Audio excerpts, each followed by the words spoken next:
Hey, what's up, guys? Mike and Lauren here. What we thought we'd do today is invite you in our home and into our fridge.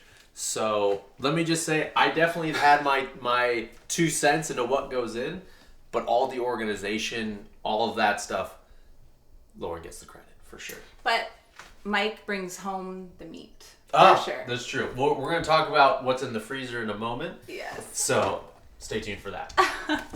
Down here, these are our Symbiotica supplements. Honestly, I have not taken, before working with Symbiotica and really understanding how much love and care and attention goes into their subs, there was probably a span of about 8 years where I didn't touch any supplements. I had GI issues for so long, fungal infections, parasite infections, bacteria infections, and a lot of it I do believe it's due to horrible supplements when I was powerlifting, just slamming down so much crap.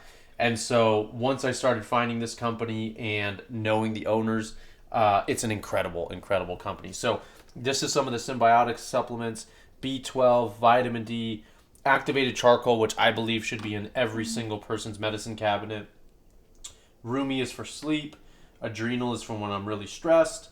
This is Nexus. I believe this is their CBD, or this is the anti-inflammatory blend. This is called Golden Mind. So these are some of the major supplements that I use, and basically the only subs that I use. Almond, delicious cassava ones. They've got all different types. Where would we be without Siete is the real question. Oh, their chips, their hot sauces. They even got, like, in here. Oh, yeah. Some nacho cheese. Queso. Yeah. Oh, yeah, their hot sauce. Yeah. We basically have every product they've ever made at some point. They're so good. Always the tortillas. And the good news is those are at Costco now. I don't always love to support the bigger conglomerates, but if you need a lot, which we do, they're at Costco. Oh, yeah. What happened, Mike? We'll go to the freezer as this thing closes up. You took too long. So Lauren makes shakes all the time. So we got our frozen bananas, frozen cherries. You're forgetting something. Oh, yes. So this is our first family batch of limoncello. Making it by hand is a very tedious, time-consuming, loving process where you basically take the rinds of any type of citrus. Usually it's mandarins or lemons. Then you take a large amount of that and you soak it in pure grain alcohol like Everclear. This is basically the only alcohol I drink. Sometimes some wine. And usually it's a little bit on the go, like when I'm in a pinch and I'm really hungry and we don't feel like cooking.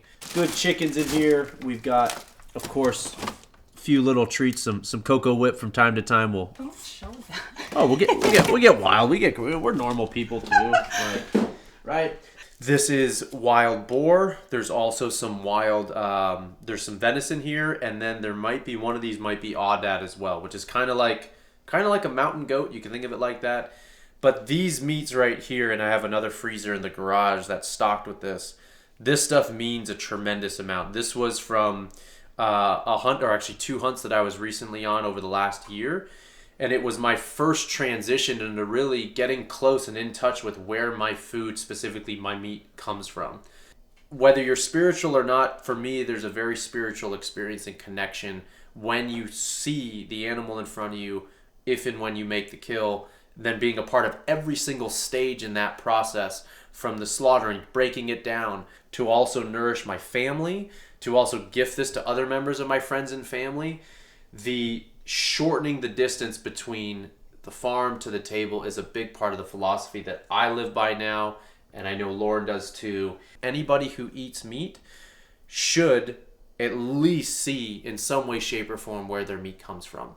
How it tastes is amazing. I mean, I was a little apprehensive, we'll say. I love food, I loved cooking, and it seemed like a big challenge for me.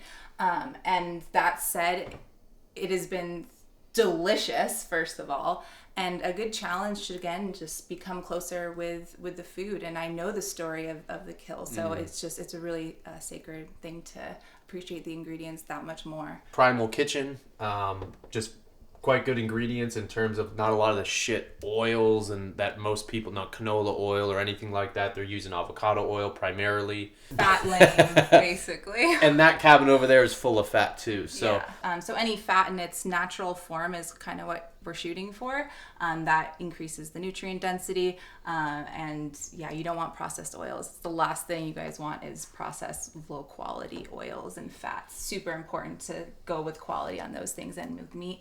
So we use the unsalted for our coffee most of the time. And then I always have some salted back there just if I want anything quickly. But it's always nice to add your own salt to things. So if you can get unsalted butter, then that's a nice perk. We have some tallow. I love to put duck fat into like soups and things because it's such like a rich, robust fat. You don't need a lot, but the flavor depth that develops from it is awesome. And these don't have to be refrigerated, by the way. They just are, so I know everything is.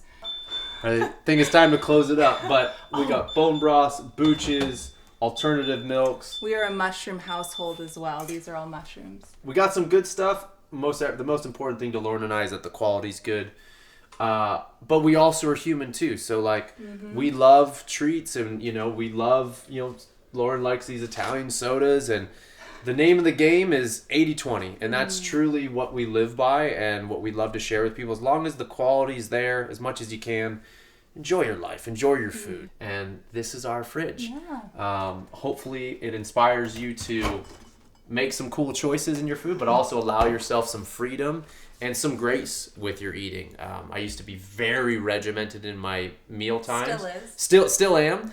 But if you knew me from a long time ago when I was competing especially, like there's been a lot of growth and evolution in terms of self-care, self-love, self-acceptance, allowing myself to, veer a little bit off sometimes and always just know that I'm moving still in a consistent direction.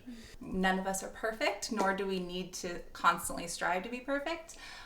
So find the things that really mean a lot to you and make it the healthiest you can. You can always make little tweaks. I like to dilute those Italian sodas with some regular bubbly water. Little tweaks and shifts, you can always make something optimally healthy and enjoyable.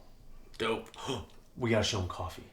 So this is just also what this cabinet looks like. So we've got some fats up there, olive oil, ghee, which is great for high heat. There's an avocado oil spray. Love these guys. Strong coffee when I'm on the go teaching and stuff like that. This is great just it's a powdered coffee. You just put hot water. You can just stir it with a spoon. But when I'm at home, a lot of times I love, Oh yeah. making. His first girlfriend. There might be a little truth to that. I don't know. So we got some fresh organic beans, and because it's espresso, we'll be grinding them quite fine. I won't be making it in this video, but maybe we'll do another video in the near future.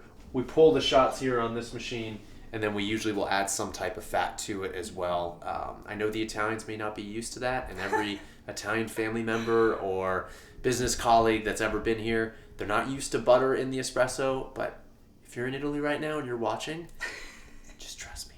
Just trust me. You will feel so much better. It's not going to give you that big jolt of caffeine than a drop. It's going to keep you more steady, more sustained. And that's what's in our fridge. That's what's in our freezer. I hope you guys enjoyed this. And thank you so much for coming into our home.